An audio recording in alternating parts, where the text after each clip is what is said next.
Hi అండి, అందరికీ నమస్తే. Welcome back to our channel అమ్మ అభిరుచి. ఇవాళ రెసిపీ వచ్చేసి ఫిష్ ఫ్రై అండి. చాలా టేస్టీగా ఉంటుంది, ఈజీగా కూడా ఉంటుంది. ఎక్కువ ప్రాసెస్ అయితే కాదండి, తక్కువ ప్రాసెస్లో ఎక్కువ టేస్టీగా ఎలా చేయాలనేది వీడియో అయితే చూసండి. సింపుల్ అండ్ ఈజీగా ఉంటుంది, టేస్ట్ అయితే అదిరిపోతుంది.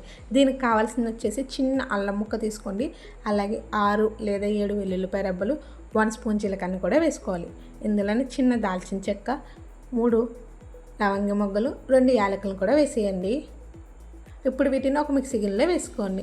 మనకు రుచికి తగ్గట్టు సాల్టు, కారాన్ని, పసుపును కూడా వేసేసుకోవాలి.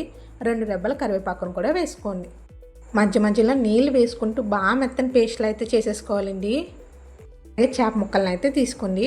చేప ముక్కల్ని బాగా కడిగి పెట్టేసుకోండి. కడిగేటప్పుడు కొంచెం కల్లుప్పును వేసుకొని చేపలను అయితే బాగా కడుక్కోవాలండి. ఇలా కడిగేసిన చేపల్లో మిక్సీ పట్టిన మసాలా పేస్ట్ని అయితే వేసేసుకోవాలి. ఇంక ఏమీ అవసరం లేదండి, చేపల ఫ్రై అయితే చాలా బాగుంటుంది. పైన చాలా క్రిస్పీగా కూడా ఉంటాయండి. పిల్లలు కూడా చాలా ఇష్టంగా తింటారు. ఇప్పుడు మొత్తం చేప ముక్కలకి మసాలా పట్టేంత వరకు కలుపుకోవాలండి. ఒక 5 నిమిషాలు అలా కలుపుతూనే ఉండండి. మొత్తం చేప ముక్కలకి మసాలా పట్టేంత వరకు కలుపుకోవాలి. ఇలా కలిపేసిన తర్వాత కొంచెం సేపు పక్కన పెట్టాలి. కనీసం ఒక అరగంట సేపు అయినా పక్కన ఉంచుకోండి. మనం పెట్టిన మసాలా చేప ముక్కలకు పట్టి ఇంకా టేస్టీగా ఉంటుంది. అలాగే ఈలోపు స్టవ్ మీద గిన్నె పెట్టుకుని ఆయిల్ని వేసుకోండి. ఆయిల్ అయితే ఎక్కువ అవసరం లేదు, తక్కువే వేసుకోండి. మళ్ళీ చేప ముక్కలు మొత్తం ఒకసారి కలిపేసుకోవాలి.